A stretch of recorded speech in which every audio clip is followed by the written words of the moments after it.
Assalamualaikum, salam sejahtera dan salam perpaduan.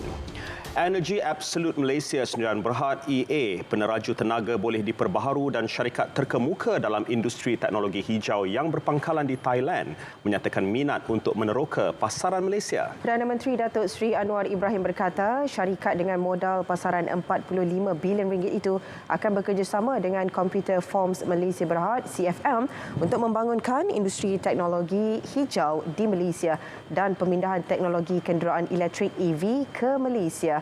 Dalam hantaran di Facebook beliau, Perdana Menteri berkata EA akan membina kilang pembuatan dan bekalan EV khususnya dalam sektor pengangkutan seperti bas elektrik, bateri EV dan kereta api elektrik dengan nilai keseluruhan RM5 bilion.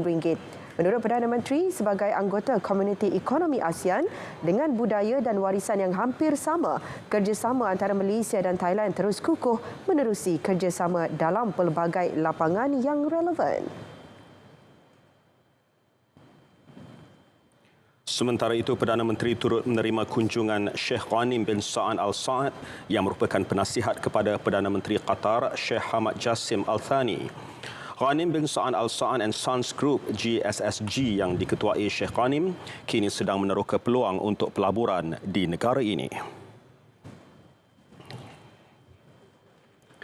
Prestasi dan keupayaan kementerian bukan diukur pada peratusan tetapi keberkesanan perbelanjaan yang telah dilakukan. Timbalan Perdana Menteri Datuk Seri Dr. Ahmad Zahid Hamidi berkata ia dilihat melalui sejauh mana tahap kepuasan, penyampaian dan penerimaan kumpulan sasar.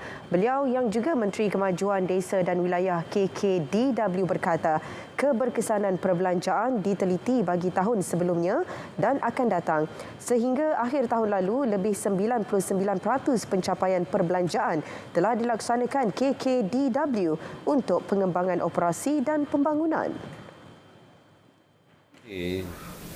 Social impact menjadi asas kepada kayu ukur kepada soal kepuasan dan juga kesampaian sesuatu peruntukan itu kepada kumpulan sasaran yang kita tentukan.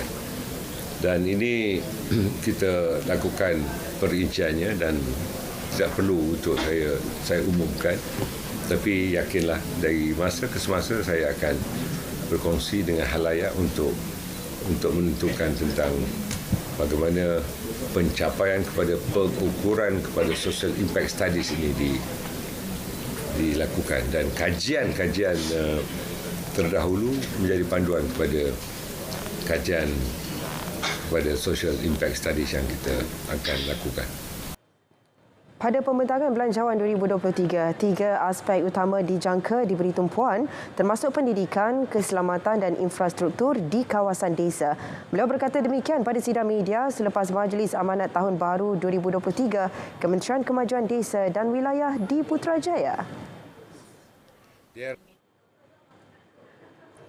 Formula jumlah kenaikan pemberian khas kepada Sabah dan Sarawak berasaskan perkara 112D Perlembagaan Persekutuan akan dimuktamadkan pada mesyuarat pertama Majlis Tindakan Pelaksanaan Perjanjian Malaysia 1963 MTP MA 63. Mesyuarat akan dipengerusikan Perdana Menteri Datuk Seri Anwar Ibrahim yang dijadual berlangsung pada Februari depan.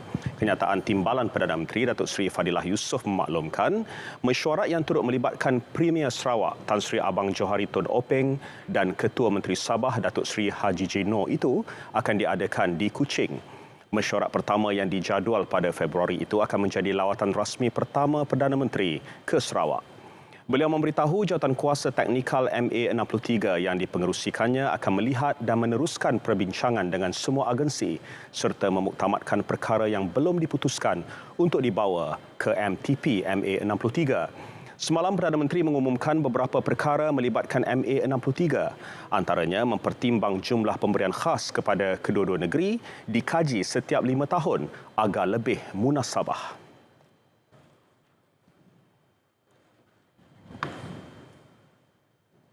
Baik saudara, dalam perkembangan lain, Datuk Seri Fadilah turut memaklumkan kerajaan komited untuk terus memantapkan infrastruktur rakyat di Sarawak dan Sabah.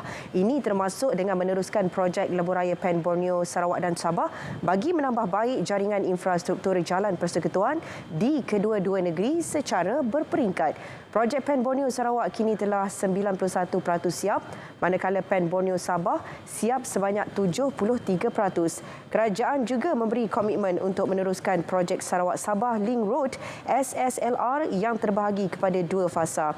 Fasa 1 Lawas Persimpangan Long Lopeng kini 10% siap dan fasa 2 serta Lebuhraya Trans Borneo yang melibatkan Miri, Limbang dan Lawas. Lebuhraya Trans Borneo akan dimulakan sebaik sahaja Kementerian Kerja Raya selesai melantik kontraktor yang dijangka dimuktamadkan pada 2024. Pameran Antarabangsa Maritim dan Aero Angkasa Langkawi 2023-523 dijangka menarik lebih 600 syarikat pempamer serta lebih 50,000 delegasi dari dalam dan luar negara. Pameran 523 bakal berlangsung pada Mei depan dan kali terakhir penganjurannya pada 2019 ditunda akibat pandemik COVID-19. Menteri Pertahanan Datuk Seri Mohamad Hassan berkata, 80% telah menyatakan komitmen untuk menyertai pameran 523.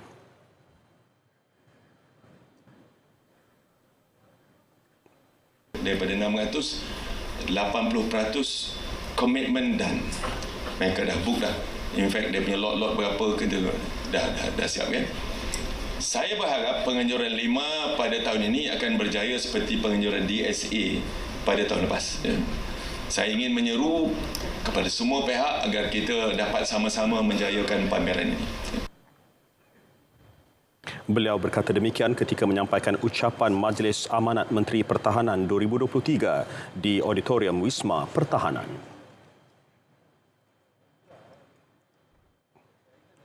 Mengenai isu kapal tempur pesisir LCS pula, Datuk Seri Mohamad berkata kerajaan akan menyempurnakan pembinaan kapal itu menjelang 2024 bagi mengukuhkan pertahanan negara.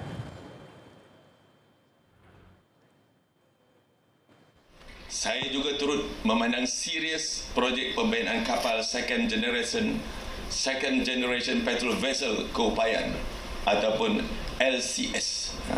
Our mission is to complete the ship. Saya akan meneruskan usaha-usaha yang telah dilaksanakan oleh MINDEF dan TDM dalam serta agensi lain serta Kementerian Kewangan, Kementerian Ekonomi, Lembaga Tabung Angkatan Tentera bagi merealisasikan penyiapan LCS ini.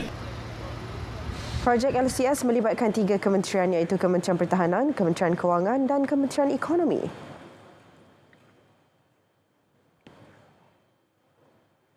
Sektor pertanian dan agro makanan menanggung kerugian dianggarkan lebih 111 juta ringgit akibat banjir susulan monsun Timur Laut MTL sehingga kini.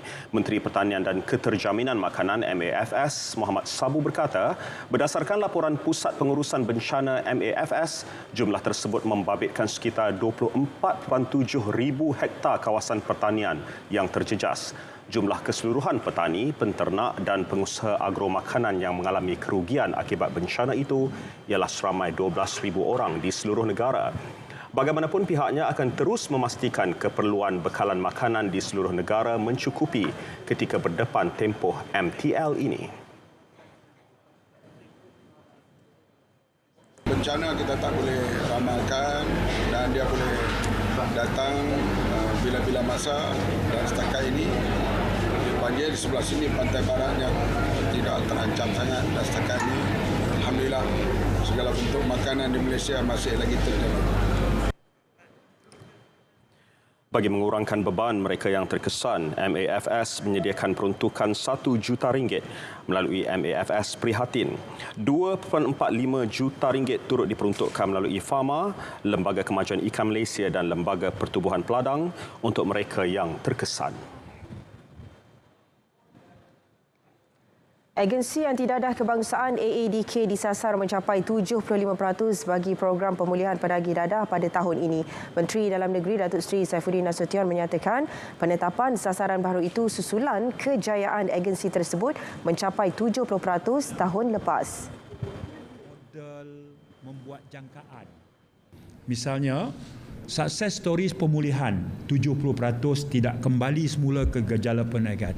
70% ini yang menyumbang mereka tak kembali itu kerana apa? Is it because of the community support, the family support, ataupun the follow-up program by AADK officers? So those are the factors yang AADK ada di dalam diorang punya, kita panggil senarai semak tugasan mereka. Ini kekuatan yang ada pada mereka. Beliau bercakap dalam sidang media selepas menghadiri lawatan kerja ke Ibu Pejabat AADK di Kajang, Selangor. Bagi tempoh Januari hingga November 2022, seramai 12,212 orang penagih berjaya capai tahap pulih.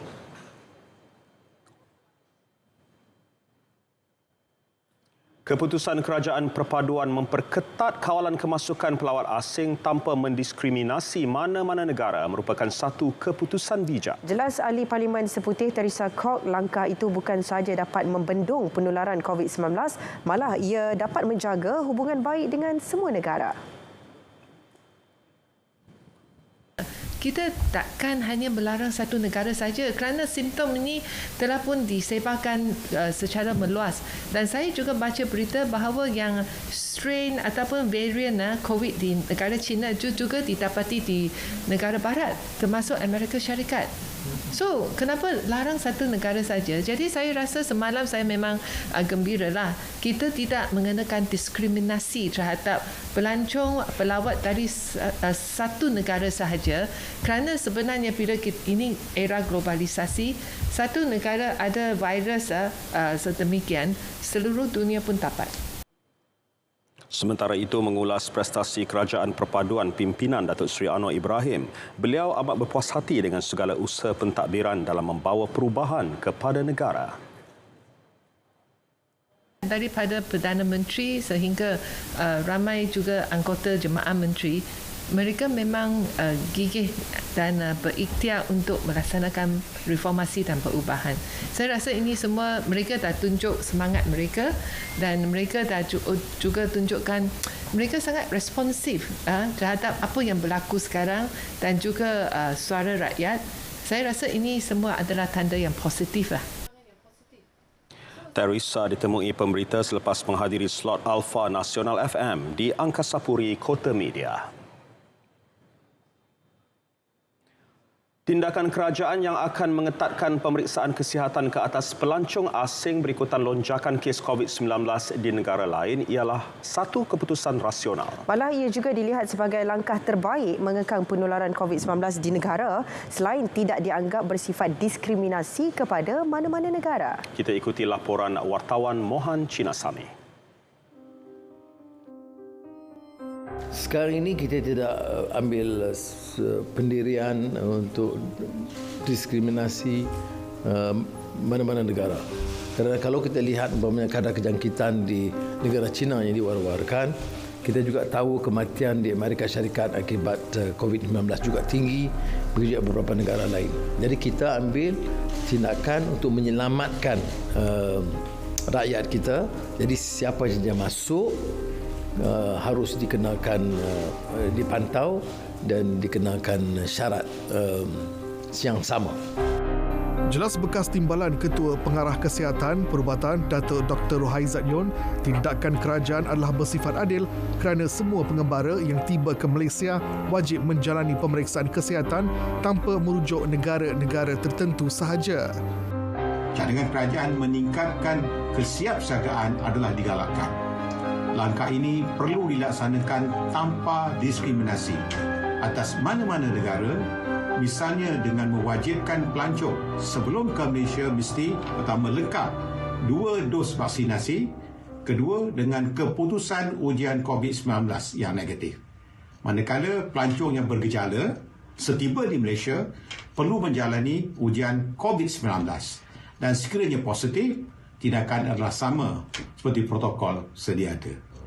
Bagi ejen pelancongan pula, mereka melihat tindakan kerajaan ini juga akan melindungi pihak yang terlibat dalam menguruskan ketibaan pengembara dari luar dari aspek keselamatan dan kesihatan. Malah, kerajaan sejak awal 2022 telah mempunyai persediaan rapi dalam menghadapi kemasukan pengembara yang berisiko membawa COVID-19.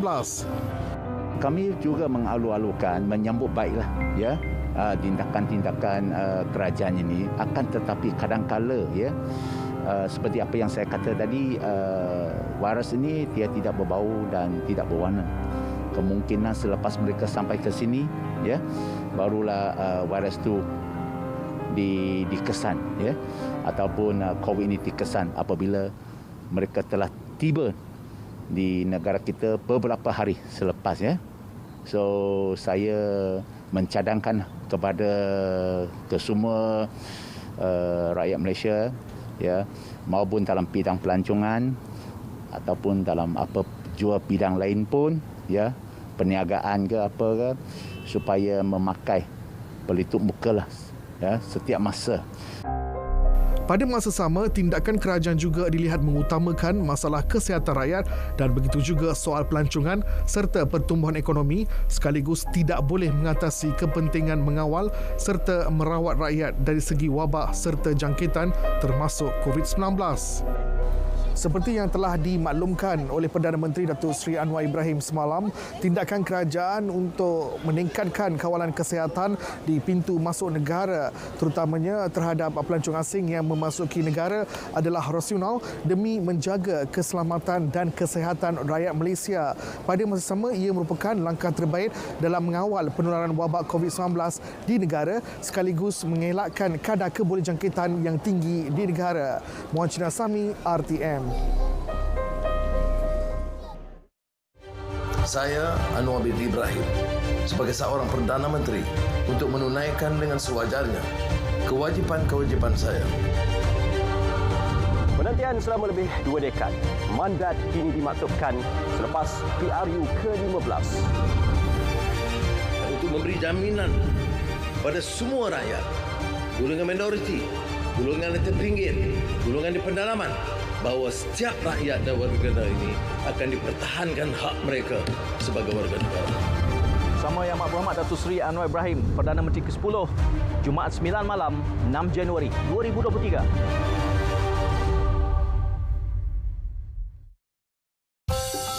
Ini Bob. Bob adalah seorang penyelam marin. Setiap hari, Bob mendapati semakin banyak plastik dihanyutkan ke dalam laut. Kesannya boleh mengakibatkan jumlah plastik melebihi daripada hidupan laut menjelang 2050 jika tindakan tidak diambil. Dianggarkan 50% plastik yang dihasilkan adalah plastik sekali guna dan 13 juta tan plastik dihanyutkan ke laut. Kerana sayangkan alam sekitar, Bob mengambil inisiatif membersihkan sisa plastik.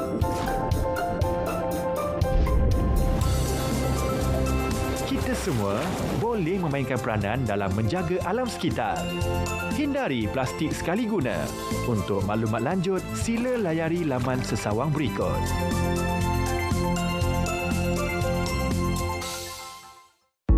Malaysia antara 10 negara dengan kadar transplantasi terendah di dunia pada tahun 2021.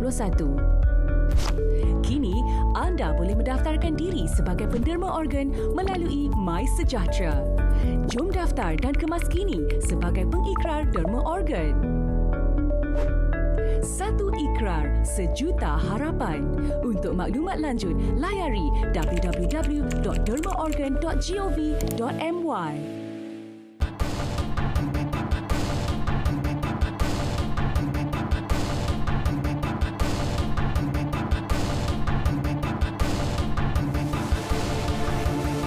Kembali dalam berita perdana, kita ke perkembangan ekonomi. Mengukuhkan keupayaan fiskal negara antara cabaran utama makroekonomi yang didepani negara ketika ini. Menteri Ekonomi Rafizi Ramli berkata langkah itu memastikan pendapatan negara dimanfaatkan untuk keperluan rakyat dan mencukupi untuk membiayai pelaburan pembangunan jangka panjang. Cabaran seterusnya adalah untuk meningkatkan hasil kerajaan bagi menampung perbelanjaan negara yang terus meningkat. Kita ada pengaruh yang besar kepada perbelanjaan negara kerana kita mengendalikan perbelanjaan pembangunan. Kita merancang, kita mengawal selia, kita mempunyai pengaruh untuk memastikan sumber kewangan negara itu dilaburkan dalam sektor-sektor yang berpotensi tinggi untuk ada multiplier effect masa-masa akan datang. Berucap pada Majlis Amanat Menteri Ekonomi menerusi laman Facebook, jelasnya cabaran ketiga adalah menstruktur semula ekonomi dengan memberi fokus kepada sektor bernilai tinggi. Tambahnya, pelibatan pihak swasta dalam menggerakkan ekonomi juga harus digandakan, sementara kerajaan memberi fokus untuk merangka dan memperkukuhkan dasar serta ekosistem. Ekonomi Malaysia berada di landasan kukuh untuk menarik pelaburan berkualiti. Menteri Perdagangan Antarabangsa dan Industri Tengku Datuk Seri Zafrul Tengku Abdul Aziz berkata, meski cabaran ketidaktentuan ekonomi global masih wujud, pembukaan semula sempadan China satu petanda baik. Menerusi temu bual bersama CNBC, jelasnya langkah tersebut akan merangsang ekspor dan ekonomi negara. Di peringkat domestik, fokus kepada prinsip alam sekitar, sosial dan tadbir urus ESG dalam sektor-sektor utama, meningkatkan kemudahan menjalankan perniagaan serta memperkukuh rantaian nilai dalam sektor utama, membantu mengurangkan kesan tekanan ekonomi global. Mengenai perjanjian komprehensif dan progresif bagi perkongsian Trans-Pasifik CPTPP, ujarnya kerajaan perpaduan diketuai Perdana Menteri Datuk Seri Anwar Ibrahim komited terhadap penyertaan negara. Pemimpin negara turut menandatangani semua perjanjian pentadbiran diperlukan untuk memastikan ekspor dan import dapat diteruskan di bawah perjanjian yang telah diratifikasi. Dalam pada itu, kerajaan diharap akan menambah baik insentif kenderaan elektrik EV dalam bajet 2023. Tengku Datuk Seri Zafrul Tengku Abdul Aziz berkata, kementeriannya telah mengemukakan beberapa cadangan terutamanya berhubung EV kepada Kementerian Kewangan. Pihak industri pun telah mengemukakan beberapa cadangan yang saya rasa bagus ya untuk negara kita, untuk rakyat kita dan untuk ekonomi kita. Jadi saya harap pihak Kementerian Kewangan akan memberi pertimbangan kepada permintaan atau cadangan daripada pihak industri dan juga BT. Dalam pada itu, Tengku Zafrul menyatakan pasukan petugas EV yang diketuai MITI sentiasa bekerjasama dengan pihak industri untuk memastikan matlamat pengurangan pelepasan karbon dicapai. Saya tercari-cari tempat letak kereta. Puas cari tak jumpa-jumpa. Saya tengok jam. Alamak, dah lambat. Barang bini tak beli lagi. Lepas tu, cantik. Ada kosong. Saya keluar, saya kunci pintu. Terus masuk pasar raya. Saya pergi rak cari sarden, santan, buah. Yang lain tak sempat, lalu saya keluar. Buka pintu kereta, pasang tali pinggang keledar, betulkan cermin belakang, baru nak start enjin. Sekali nampak abang. Saya buka pintu. Alamak, macam itulah cerita saya. Saya minta maaf ya. Sekarang awak dengar cerita saya pula. Tadi saya pun dari dalam. Lepas tu saya dapat mesej mak saya tenat. Saya pun nak cepat. Saya tak boleh masuk kereta. Macam mana saya nak masuk? Kereta awak halang pintu saya. Saya minta maaf sekali lagi ya. Kenapa perkara beginilah yang menyebabkan kami OKU tidak berupaya? Organisasi komersial boleh didakwa jika pegawai atau kaki tangannya memberi dan melakukan rasuah untuk mendapat sesuatu projek. Malah pengurusan syarikat turut boleh didakwa di mahkamah atas kesalahan yang sama. Pesalah akan didakwa di bawah Seksyen 17A Akta SPRM 2009, kesalahan rasuah oleh organisasi komersial. Denda tidak kurang 10 kali nilai suapan atau RM1 juta mengikut mana yang lebih tinggi atau penjara tidak lebih 20 tahun atau kedua-duanya sekali. Bertemu kembali. Yang di-Pertuan Agong Al-Sultan Abdullah Riayatuddin Al-Mustafa Billah Shah bertitah agar semua universiti awam dan swasta memainkan peranan jitu dalam membantu aspek pendidikan penuntut. Ia penting bagi mencambah potensi pelajar dalam bidang yang diceburi agar dapat memberi sumbangan besar terhadap negara. Baginda turut menzahirkan harapan agar semua 75 universiti dapat mengusahakan sehabis baik demi perjalanan pendidikan penuntut. Yang di-Pertuan Agong to go on stage to grace the declaration. Saya juga berperanan menjadi Chancellor beberapa universiti dan angka 29,000 ini agak begitu besar sekali jika dibandingkan dengan universiti-universiti yang lain. Di mana saya dimaklum ada 75 universiti di seluruh negara Malaysia, baik yang kerajaan dan maupun yang private. Dan saya harap semua universiti ini dapat main peranan untuk menentukan perjalanan penuntut-penuntut ini diusahakan dengan sebaik yang mungkin. Mudah-mudahan mereka akan menjadi penuntut-penuntut yang dapat memberi sumbangan besar kepada negara di masa-masa akan datang, insya-Allah. Baginda bertitah pada majlis melancarkan Universiti Pengurusan dan Teknologi Tunku Abdul Rahman TA UMT. Turut berangkat Raja Pemasyuri Agong Tunku Hajah Azizah Aminah Maimunah Iskandariah. Pada 2012, Kolej TA dinaik taraf kepada Kolej Universiti dan dinamakan Kolej Universiti Tunku Abdul Rahman TA UC. Pada 7 November 2022, TA UC kemudiannya menerima sijil pendaftaran daripada Jabatan Pendidikan Tinggi sekaligus dinaik taraf sebagai Universiti Pengurusan dan Teknologi Tunku Abdul Rahman TA UMT.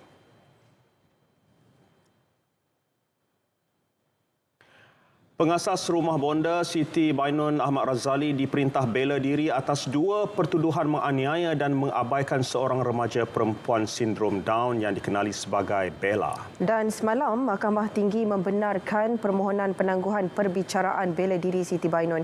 Itu antara kes yang mendapat perhatian umum tahun lalu. Berikut imbasan Mahkamah siri kedua.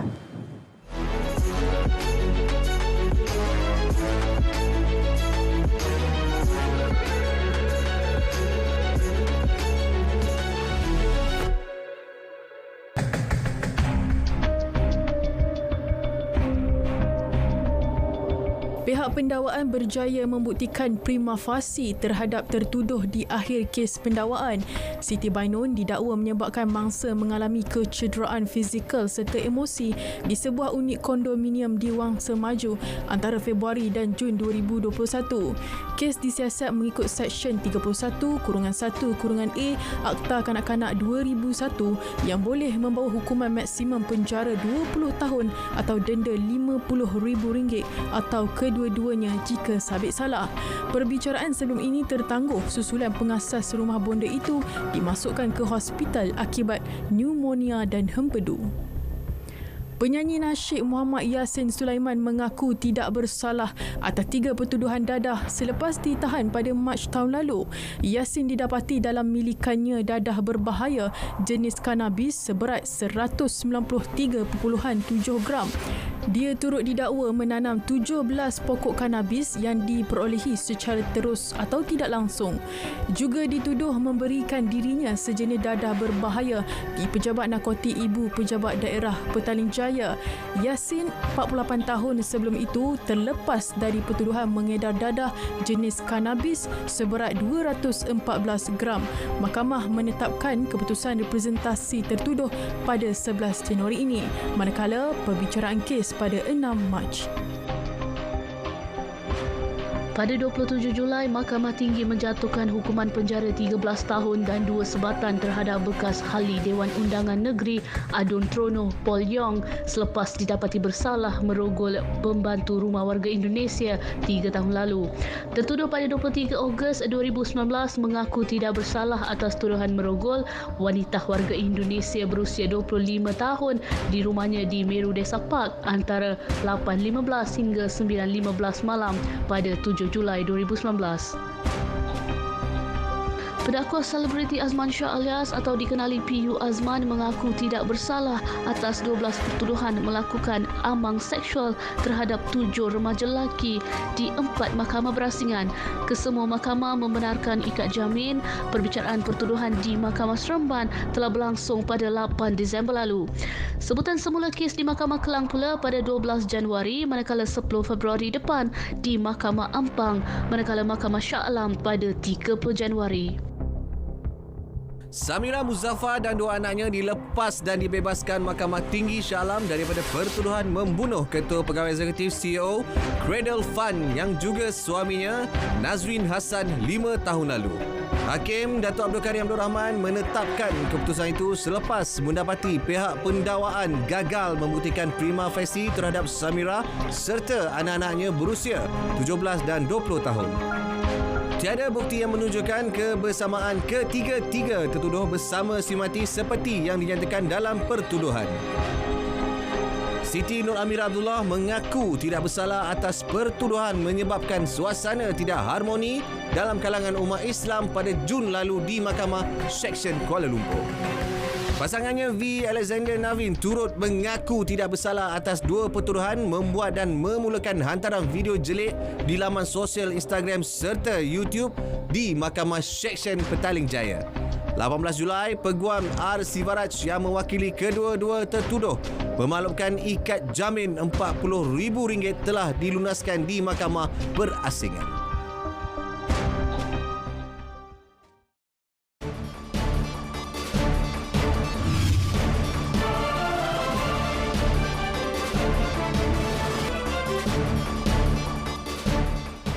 Assalamualaikum dan salam sejahtera.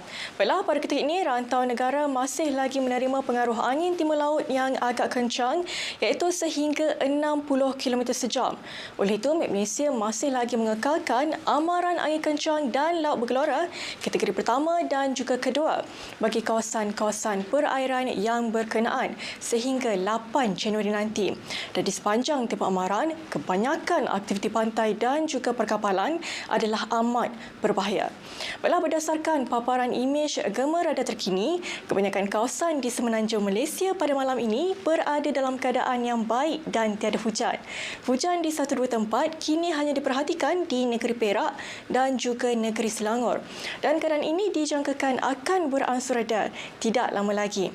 Namun demikian, menjelang hari esok, Malaysia telah pun mengeluarkan amaran hujan berterusan peringkat waspada melibatkan daerah Besut, Setiu, Kuala Nerus dan juga Kuala Terengganu di negeri Terengganu serta Tanah Jajahan Tumpat, Kota Baru, Bacok, Pasir Mas, Macang, Tanah Merah, Pasir Putih, Jeli dan juga Kuala Krai di negeri Kelantan. Amaran ini dijangkakan akan berkuat kuasa sehingga 7 Januari nanti. Pada masa yang sama, hujan beserta ribut petir turut dijangkakan berpotensi berlaku melibatkan bahagian pedalaman dan juga pantai barat semenanjung menjelang waktu petang dan juga awal malam. Oleh itu, bagi orang ramai yang tinggal di kawasan berkenaan, anda dinasihatkan supaya sentiasa berjaga-jaga dan sentiasa peka dengan ramalan dan amaran yang dikeluarkan Malaysia. Baiklah, seterusnya bagi Sabah dan juga Sarawak, hanya hujan renyah yang kini diperhatikan di bahagian Kudat, pantai barat dan juga pedalaman di negeri Sabah serta bahagian Miri dan juga bahagian tengah negeri Sarawak. Keadaan ini juga dijangkakan akan beransur reda tidak lama lagi. Baiklah, sekian sahaja laporan cuaca untuk malam ini. Sekarang kita lihat ramalan cuaca bagi bandar-bandar utama di seluruh Malaysia.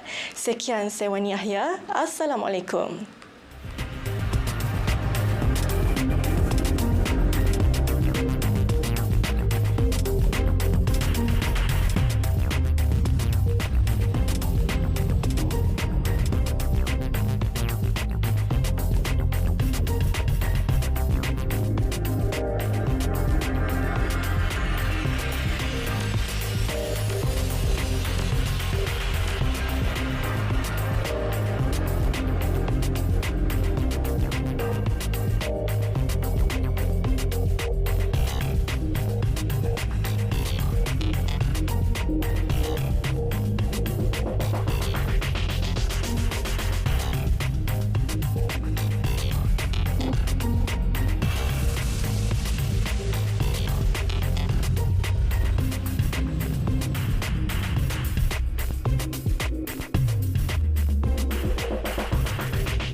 Lusa kena keluar rumah awal kalau berhajat. Nak tengok gajah, jumpa dengan harimau kita. Betul. Tak lama je lagi, 2 hari lagi. Ya, betul. Lusa.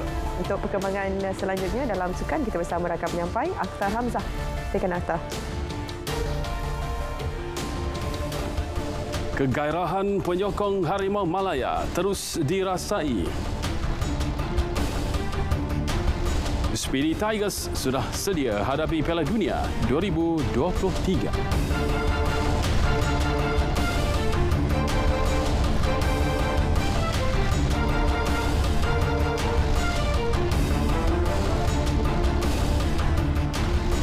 Assalamualaikum, terima kasih Fatil dan juga Diana Wai. Kita mulakan dengan perkembangan Piala AFF 2022.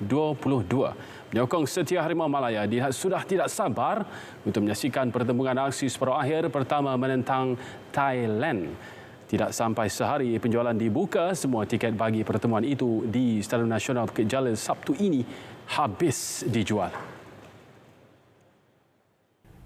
Perkembangan itu disahkan Persatuan Bola Sepak Malaysia FAM menerusi akaun media sosialnya hari ini. Bagaimanapun, hanya 59,000 keping tiket dijual berbanding kapasiti stadium itu yang mampu memuatkan lebih 80,000 penyokong. Menurut FAM, sebelum ini, sebanyak 21,000 tempat duduk terpaksa dikosongkan kerana dihalang oleh struktur pentas konsert penyanyi Taiwan Jay Chou yang sedang dalam proses pemasangan. Konsert penyanyi berkenaan dijadual diadakan 15 Januari ini. Sementara itu, menyedari keluhan penyokong yang tidak dapat membeli tiket, Kementerian Belia dan Sukan KBS kini berbincang dengan Perbadanan Stadium Malaysia PSM mengenai isu 21,000 tempat duduk di Stadium Nasional Bukit Jalil yang terpaksa dikosongkan. Menterinya Hana Yeoh berkata kedua-dua pihak sentiasa berusaha membantu penyokong tempatan berpeluang menyaksikan perlawanan tersebut. Saya telah diberi taklimat mengenai masalah yang kita hadapi pada hari Sabtu ini dan saya telah berbincang dengan Perbadanan Stadium dan kita masih sekarang dalam proses perbincangan. Itu saja yang saya boleh cakap setakat ini. Kita akan sentiasa berusaha yang terbaik kita nak usahakan semampu boleh untuk bantu naikkan semangat penyokong-penyokong sukan di Malaysia lah. Okay, so kita akan usahakan. Terdahulu, beliau dan timbalannya Adam Adli Abdul Halim turut mengadakan lawatan ke Institut Sukan Negara ISN di Bukit Jalil siang tadi.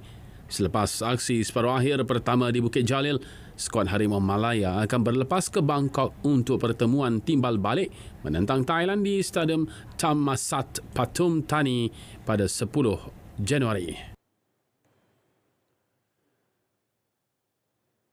Dalam perkembangan lain, Hana berkata siasatan ke atas insiden seorang jurulatih bola tampar menampar dua pemain remaja akan dilakukan dengan mendalam menerusi kerjasama Kementerian Pendidikan KPM dan Majlis Sukan Negara MSN. This investigation is not to look at whether or not the slap happened. We all saw it. This investigation is deeper than that. This investigation is looking into the practice all this while on the team and MSN will keep me posted once it's completed. We will be sharing that together with Education Ministry. We are working with Education Ministry together. Semalam, jurulatih berkenaan Saiful Hadi Amar, 44 tahun, telah memohon maaf secara terbuka berhubung tindakannya semasa kejohanan bola tampar remaja bawah 14 tahun di Kota Tinggi, Johor bulan lepas. Dalam perkembangan lain, Kementerian Belia dan Sukan KBS akan terus memberi sokongan dan bantuan kepada semua persatuan sukan terutama daripada segi peruntukan. Menterinya Hana Yeoh menyeru semua pihak agar bekerjasama bagi memastikan industri sukan kembali rancak.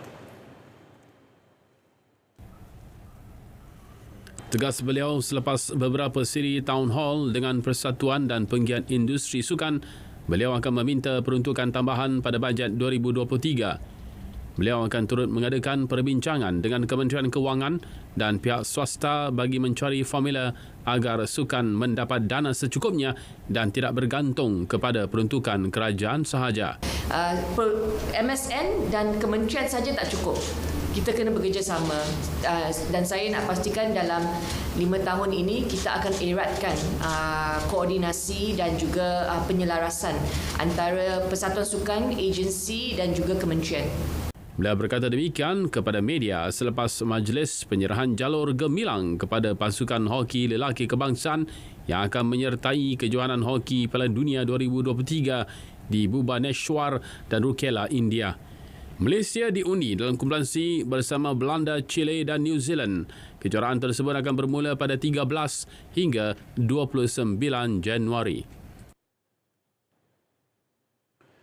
Sementara itu, menjelang perlawanan pertama menentang Belanda pada 14 Januari ini, Ketua Jurulatih Skuad Hoki Lelaki Kebangsaan Arul Selvaraj mengingatkan pemainnya agar tidak terpengaruh dengan perang psikologi pihak lawan yang mengatakan ramai pemain negara masih mentah untuk kejohanan ini. Seperti kita tahu, I think the Dutch League, the Hofklasse League is the best league in the world. So players yang main di sana, they get a high tempo matches week in, week out. Then their lifestyle, the culture as a hockey player is a professionalism. I mean, they datang, they training, they makan, they tidur, they berehat. Benda-benda ni yang saya cuba datang bawa ke pasukan kita, the professionalism. Beliau mahu pasukan negara mengambil kesempatan pada perlawanan pertama ini untuk mencipta kejutan kerana Belanda dijangka akan bergelut dengan cuaca panas di India pada awal saingan. Dalam masa sama, Presiden Konfederasi Hoki Malaysia KHM, Datuk Seri Subhan Kamal mengingatkan kepada semua pemain agar tidak terlalu memikirkan mengenai ganjaran. Sebaliknya, fokus bermain dengan penuh semangat demi negara. Macam kita sebut tadi dan YB pun cakap, kita bermain ni mesti bertekad untuk negara dan semangat perjuangan untuk negara tercinta mesti ada. Kalau setakat nak main untuk RM1, I think we don't do that. Dan juga saya memang pastikan YB that whenever we get some rewards, it's only not for the players, but we make sure that we use the rewards to actually give them the best training, the best coaches, the best sports science, etc. KHM sebelum ini meletakkan sasaran agar The Speedy Tigers mampu mara sehingga ke suku akhir. Susulan insiden kemalangan maut di Litar Datuk Sagor Pasir Salak Sabtu lalu, Menteri Besar Datuk Seri Suarani Mohamad berkata sehingga kini pihaknya masih menunggu laporan lengkap daripada semua agensi termasuk polis dan penganjur. Biasanya dalam kawasan Litar begitu, sama ada Formula 1 dan sebagainya, hanya orang-orang yang bertugas, yang ada kebenaran, yang ada pas saja dibenarkan masuk, termasuklah ni juruteknik, marshal, and then barangkali jurugambar yang telah pun ditetapkan tempat untuk mereka menunggu. Jadi saya tak ada dapat laporan itu sebab tidak dilaporkan kepada kita. Ia dalam siasatan pihak polis. Setakat ini, pihaknya juga tidak bercadang untuk menutup litar perlumbaan tersebut. Beliau berkata demikian selepas menyempurnakan majlis penyerahan insentif kepada kontijen para sukma negeri Perak sempena para sukma MSN 2022 di Ipoh. Dalam kejadian Sabtu lalu, Allahyarham Muhammad Amir Muhammad Yusof, 32 tahun, maut selepas dirempuh kereta pelumba yang terbabas ketika menyaksikan pertandingan CCT Battle of Champion. Kombinasi penyerang dari Amerika Selatan bakal menerajui jentera serangan pasukan Kedah Darul Aman KDAFC bagi mengharungi saingan Liga Malaysia musim 2023. Bekas penyerang Sri Pahang FC dari Argentina, Manuel Federico Hidalgo Gasparini dan penyerang dari Brazil, William Lira Souza diumumkan sebagai pemain import baharu pasukan Sang Kenari. Selain Hidalgo dan Souza, KDAFC turut mengumumkan pemain pertahanan dari Serbia, Bojan Cigar sebagai pemain import baharu pasukan itu.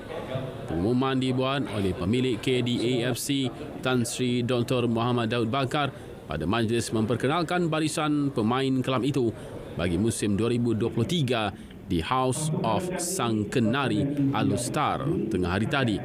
Menurut Tan Sri Dr. Muhammad Daud, kehadiran ketiga-tiga pemain tersebut diharap mampu memperkemas dan memantapkan jentera pasukan bagi menghadapi saingan Liga Malaysia yang lebih mencabar. Kita merasa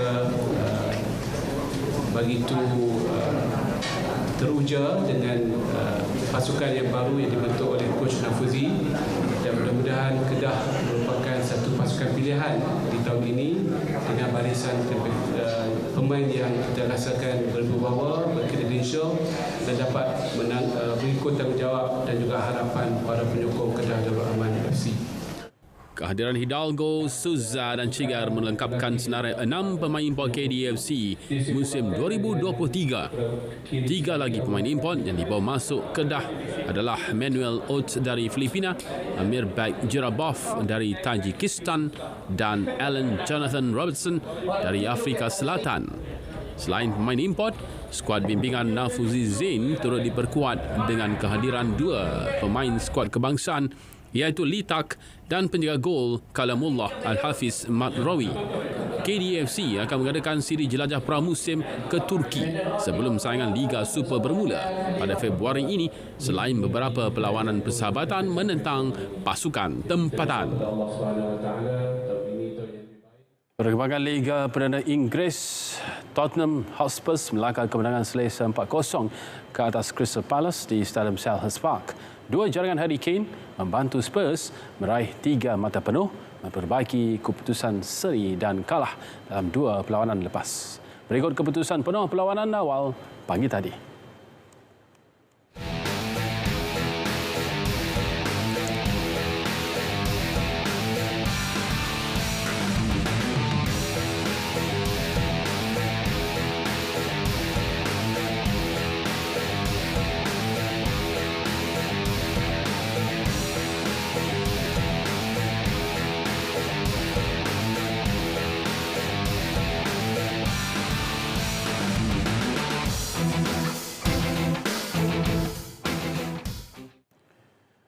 Sukan tenis, pemain nombor 5 dunia Novak Djokovic dipaksa bekerja keras sebelum mampu menundukkan Quentin Halys dari Perancis untuk layak ke suku akhir kejohanan antarabangsa Satu Adelaide.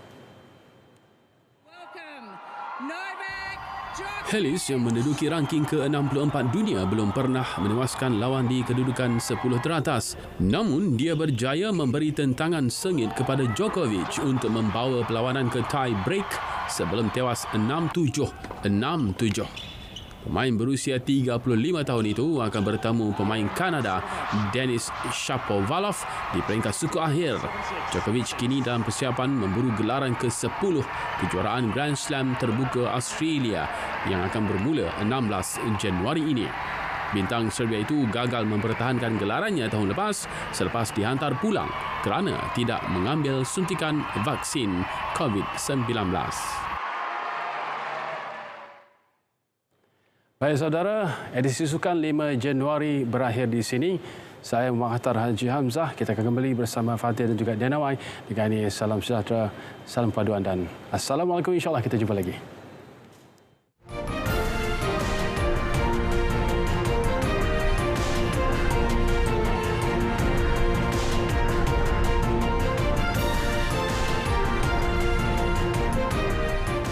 Masih bersama berita perdana.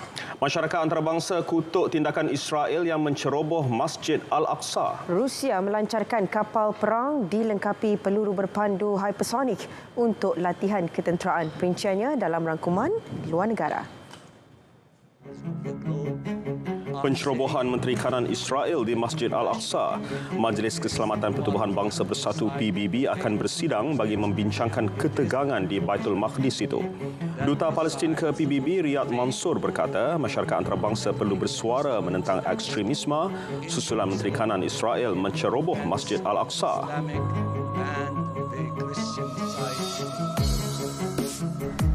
Rusia melancarkan kapal perang dilengkapi peluru berpandu hypersonik baharu untuk latihan ketenteraan di Lautan Hindi, Atlantik dan Mediterranean. Peluru berpandu canggih Zircon ini boleh menyasarkan serangan lebih tepat di laut dan di darat.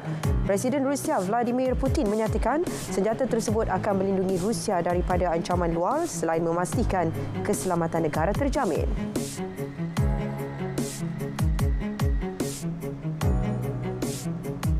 Sesi persekolahan di Arab Saudi sekali lagi digantung akibat hujan. Ini merupakan penangguhan kelima berturut-turut. Penangguhan itu terpaksa dibuat atas sebab-sebab keselamatan murid. Sebagai ganti, kelas diadakan secara dalam talian menggunakan platform Madrasati. Syarikat induk Facebook Meta berdepan denda 390 juta euro oleh Ireland kerana melanggar perlindungan data. Pihak berkuasa perlindungan data negara itu memaklumkan Meta melanggar peraturan perlindungan data umum EU dalam platform Facebook dan Instagramnya. Kes tersebut melibatkan pengiklanan peribadi dan cara Meta mengumpul serta memproses data peribadi pengguna. Negara ini kita tahu adalah negara pelbagai kaum dan pelbagai agama. Islam tegak sebagai agama persekutuan. Kita mahu ada peningkatan kefahaman agama bukan sahaja di kalangan orang Islam, juga bukan Islam. Jika tidak, bibit-bibit Islamofobia yang tertanam dari zaman penjajah itu mungkin mempengaruhi dan mengelirukan kita. Menjadi agama itu bukan bahan dakwah yang membawa kasih sayang dan hikmah, bukan ke arah kebaikan lagi, tetapi permusuhan. Kerajaan Negeri Kedah perlu bertanggungjawab terhadap isu pembinaan semula dan baik pulih rumah penduduk terjejas banjir di Baling. Menurut Timbalan Perdana Menteri Datuk Seri Dr. Ahmad Zahid Hamidi, meski peruntukan bagi tujuan itu disalur Kerajaan Persekutuan, namun ia perlu dilakukan bersama. Saya rasa walaupun itu mungkin peruntukan Kerajaan Persekutuan, tetapi kerajaan negeri juga harus mengambil pertanggungjawaban untuk membantu rakyat. Kerana keputusan pilihan raya yang lalu memperlihatkan bahawa mereka telah mendapat kejayaan 100% untuk kursi parlimen. Jadi mereka harus menterjemahkan sokongan rakyat ini dengan memberikan bantuan rakyat 100% tanpa adanya sebarang usaha lain. Jelas beliau lagi, 38 buah rumah penduduk terjejas banjir di Baling, Kedah sudah siap dibaiki manakala 8 buah rumah siap dibina pada Disember lalu. Tambah beliau, rumah berkenaan disiapkan Lembaga Kemajuan Wilayah Kedah KEDA, agensi di bawah kementerian.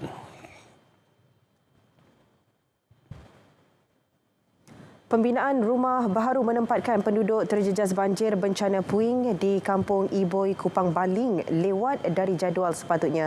Menteri Besar Kedah, Datuk Seri Muhammad Sanusi Makno berkata, pembinaan rumah terbabit dijadual siap Disember lalu, namun pihaknya akan memastikan ia siap sebelum Februari ini. Kerajaan negeri akan mendapatkan laporan kemajuan pembinaan rumah terbabit daripada pemaju yang dilantik.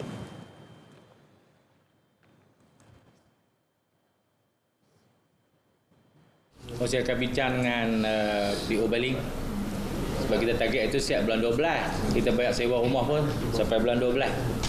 Ini dah bulan 1, rumah tak siap lagi. Kita harap adalah beberapa belas orang saja kan, no? Boleh kita bantulah untuk sambung bayar sewa. 17 pun. 17. Tapi kita sambung sampai rumah siap. Saya pun nak kena tanya kinetik lain yang buat tu. Tak dapat laporan lagi. Kita target bulan 12. Ingat tak boleh lajak sampai bulan 2 dah. Ya. Tak boleh lajak sampai bulan 2. Dia kena siap sebelum bulan Februari. Berikutan kelewatan itu, jelasnya kerajaan negeri akan melanjutkan pemberian bayaran sewa rumah bagi bulan Januari yang tamat tempoh Disember lalu.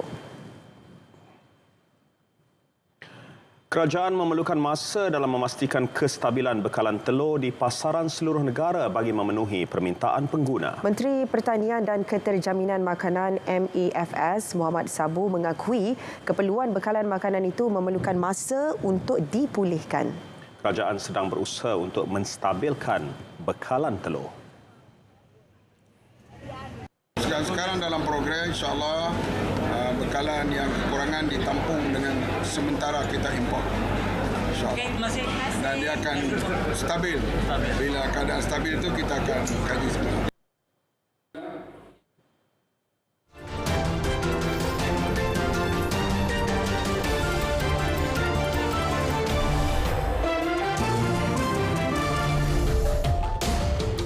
Ya, menarik cerita malam ni. Ada cerita lelaki terpendek di dunia dan ada juga kisah bersama seekor ikan belacak. Ya, jadi apa yang berlaku sebenarnya? Kita saksikan paparan hashtag malam ini. Seorang warga Iran yang memiliki ketinggian kurang 66 cm dinobatkan sebagai lelaki terpendek di dunia oleh Guinness World Records. Ashin Ismail Gandurzadeh 20 tahun dengan ketinggian 2 kaki 1.68 inci berasal dari daerah Bukan, Azerbaijan Barat. Ashin dilahirkan dengan berat 700 gram dan kini berat badannya telah meningkat hampir 6.5 kilogram. Demi memperingati mendiang isteri yang meninggal akibat COVID-19, seorang warga emas di Kolkata, India menghasilkan sebuah patung silikon yang menyerupai isterinya sebagai peneman hidup. Tapas Sandilia, 65 tahun. Patung silikon bersaiz manusia berharga RM13,284 itu diletakkan di bilik kegemaran isterinya, Indrani, dalam keadaan sedang duduk di sofa. Mendiang isterinya meninggal dunia pada 4 Mei 2021. Mendapat inspirasi daripada kisah bawang merah, bawang putih versi Malaysia. Nama Mak Kundur kini menjadi sebutan dalam kalangan warga maya apabila seorang pengguna TikTok berkongsi kisahnya bersama seekor ikan belacak. Setiap kali memanggilnya Mak Kundur, ikan tersebut akan datang dengan pantas dan melompat ke tebing untuk mengambil makanan. Ramai warga maya yang suka melihat gelagat Mak Kundur hingga video ini meraih lebih 20 juta tontonan. Apapun nasib ikan belacak itu, kita doakan tidak sama seperti ikan tembakul dalam filem Bawang Merah Bawang Putih. Ataupun ikan kaloi? Ikan kaloi? Bolehlah. Oh, itu dalam cerita apa ni? Batu belah batu bertangkup. Saya dah tercampur dua cerita. Terima kasih kerana mengingatkan. Ya, Apapun paparan itu menutup. Hashtag itu menutup berita perdana edisi Khamis 5 Januari 2023. Terus dapatkan perkembangan sahih sepanjang masa melalui portal berita.rtm.gov.my. Yang sahih di RTM. Semestinya, Assalamualaikum. Salam sejahtera dan salam perpaduan.